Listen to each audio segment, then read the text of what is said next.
มันว่ามันวางคอเจ็บกดมันเจ็บกดนางลายมันก็เลยเป็นนางพักผ่อนก็เริ่มมันว่าเมื่อกันไม่นี่ว่าจะได้จังว่าเมื่อไงแม่จะ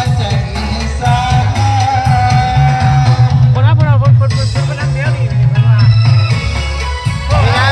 คนนี้เบอร์โทรหมอเบอร์โทร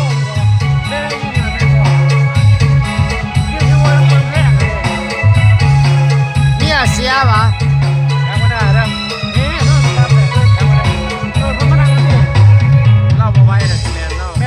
เราปวดเราหลวงคนแล้วเรานางลายดูด้วยแล้ว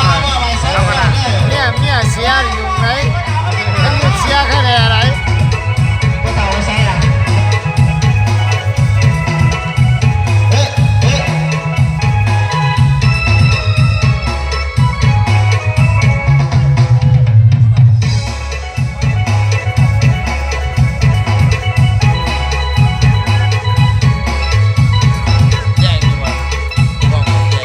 พ่อเบิ่งอยู่